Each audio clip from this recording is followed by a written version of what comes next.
This is not a normal gold and silver market. And in a moment, I will tell you exactly why. But first, this is being recorded on the evening of Tuesday, October 28th, 2025. Hope you're having a great week. So what do I mean that it's not a normal gold and silver market? Well, here's the key.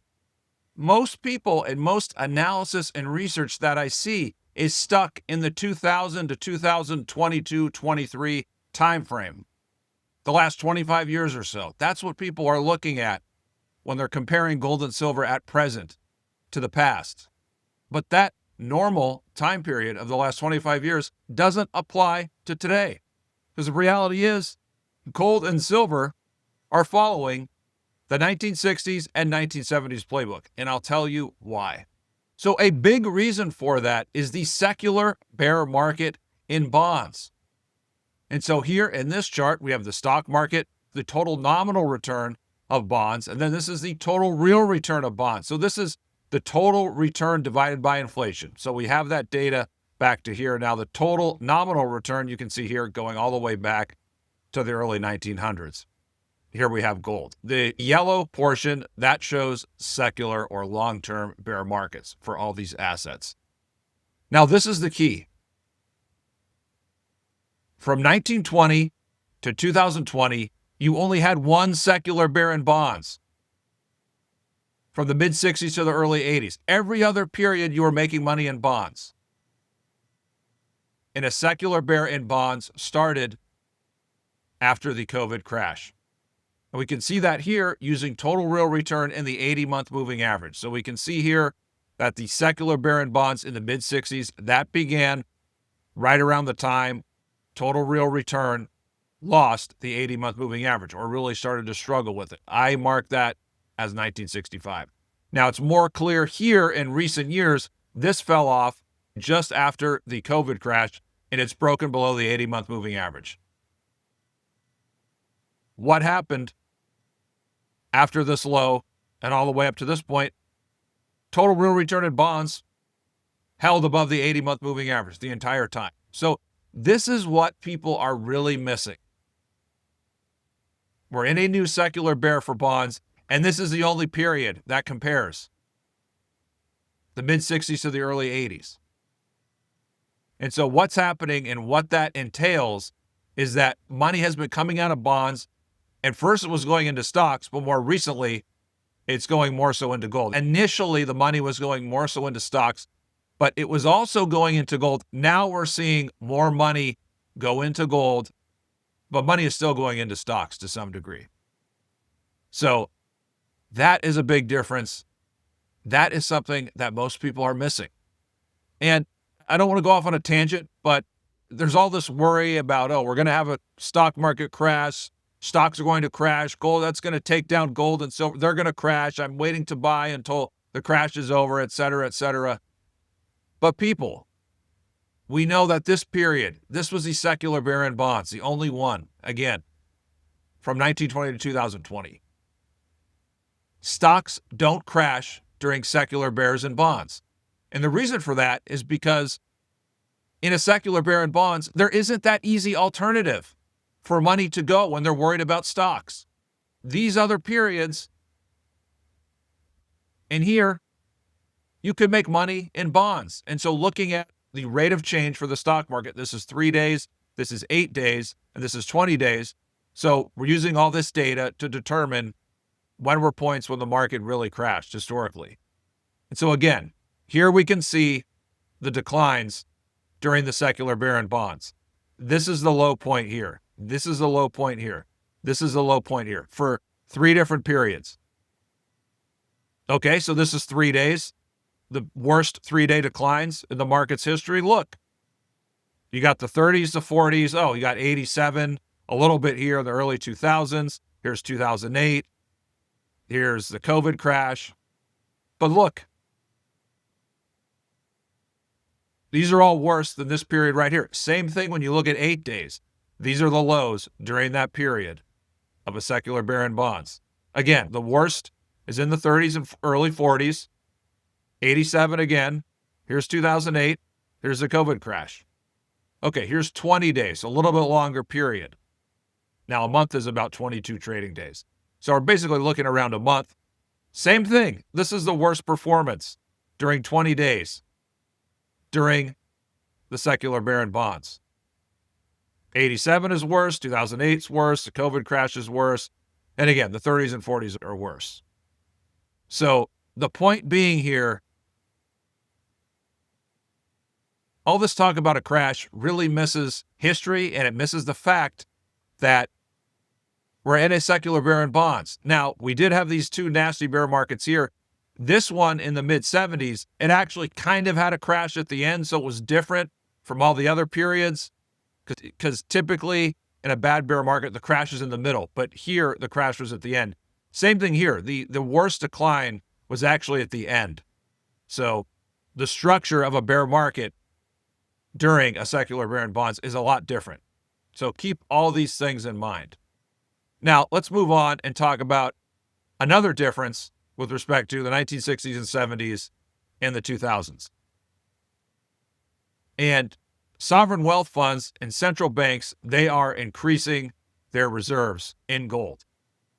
Now, this chart is about a year old, but now it's actually up to 26% or 25%.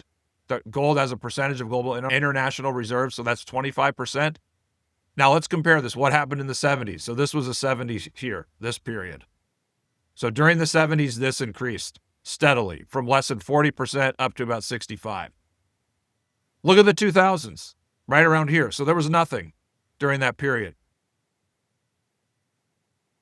Nothing compared to where this is going, where this has gone in recent years and where it's ultimately going to go. So it's more similar to that period. Now, let's move on and talk about some of the charts and technicals, because technicals are a very important part of this. Now, we showed you this, I believe, in a past video, the three major breakouts in gold's history. You have here, here, and then, of course, this, the breakout from the beautiful cup and handle pattern, March of 2024. So you have three major breakouts. But this is a breakout to a new all-time high. So it's more like this breakout, or I should say it's much more like this breakout than this one here, which was not to a new all-time high. Now, this secular bull in gold from 01 to 2011, it had to spend a lot of time chewing through all this supply, all this resistance on the way up. What happened here in 1970, 1971 when this move began, 1972, when gold made the greatest breakout of all time? Look at the structure of this secular bull market. Boom, cyclical bear, boom. I mean, this was a cyclical bear during this secular bull. But look where we are now. We can see where this is really where things have started. You had the breakout here, but really strong move without much of a pullback. We're getting one now. But if you're looking at this price action so far, it's far more in line with this. And I've showed that in other charts than what's going on here. And I'll show that in another chart in a bit. But the bottom line is this secular bull in real terms, it began here with a breakout from this cup and handle to new all-time high, just like it began here. So the entirety of this secular bull will be at new all-time highs, like this secular bull, and unlike the one in the 2000s. Now, it's going to be the same thing for silver. Okay, let's look at silver's history. You had this breakout here in 1967, which I call a modern breakout to an all-time high, when it took out the 1920 peak, because you can't really say the Civil War is modern. So you had this breakout here, and then you had this one here when it actually took out the Civil War peak in 1973, and silver still exploded for another 6+ years. Again, totally different than the 2001 to 2011. This didn't spend any time at a new all-time high, chewing through supply and resistance along the way up to 50. Then you had the secular bear. But look where we are now. We've shot up right to it. Now, silver has closed at a new all-time high in daily, weekly, and quarterly terms, but not yet monthly terms, and we're going to see that in a couple days when the month ends. But nevertheless, so at some point soon, this will break out, surge past 50, and if we compare that to what happened in 1973, this breakout here, the secular bull, lasted another 6 to 7 years, even after this breakout.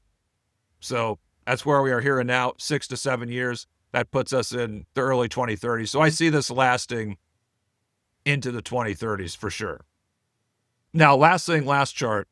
Let's analyze gold's corrections in the 1970s versus the 2000s. And let's use the 200-day moving average to do that. This is gold in the 70s. Now, I'm not talking about this cyclical bear or this one here. Those are cyclical bear markets. That's when we're going to see the gold stocks crash and gold drop by 35 or 40%. But that's not happening we're going to go way, way higher before that happens. So you don't have to worry about that yet. Okay. But removing that, let's think about the short-term, intermediate-term corrections. Again, this is gold in the 2000s. Look how many times gold tested the 200-day moving average. All these lines show the test of the 200-day moving. It's constant. It's constant. Now, the only time it wasn't as constant was here at the very end when it broke to a new all-time high here. So gold basically, after breaking to a new all-time high, it basically held above the 200-day for about 2+ years when it was at a new all-time high. Now let's look at the 1970s. So we know that after this point here, gold breaks to a new all-time high, and from 72 up to 74, it nearly tested the 200-day here. Now it went below it here, tested it again here. But these tests are nothing compared to what happened in this bull market. And then you can see it again in the last cyclical bull during the secular bull, the cyclical bull that was 76 to 80.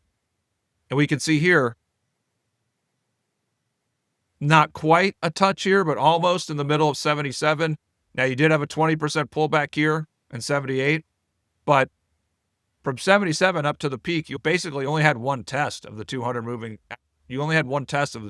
moving average during this time. So what does that mean for gold and where we are here and now? Now, I'll discuss that more in another video, perhaps during the Friday weekly market update. But the thing to keep in mind is when gold is at new all-time highs, as we are, you're going to see fewer corrections, but sharper moves in both directions. What do I mean? So during this period here, this was a 20% right here. This was a 20% decline here. This was 23% right here. This was 28%. Now, I don't think we are at this point yet. I think we're somewhere in between this and this with respect to gold's current correction. But my point is, the 70s were spectacular, but you did have 28% here, 23% down here, 45% here, and then another 20% here. So be mindful of the volatility in both directions. And also the 200-day moving average, as you can see here, here, here, and also here and here. We go back and look here, here. The 200-day moving average, that's a damn good spot to start buying, or when we get really close to that. So that's another thing I'll mention in the Friday weekly market recap. So bottom line here, if you're looking at history, think more about the mid to late 1960s and 1970s as it pertains to today than the 2000s. That's all for the video. Thank you so much for tuning in. Hope you're having a good week so far. Leave a comment. Let me know what you think. Thank you for your support, and I'll talk to you guys again in the Friday weekly market recap.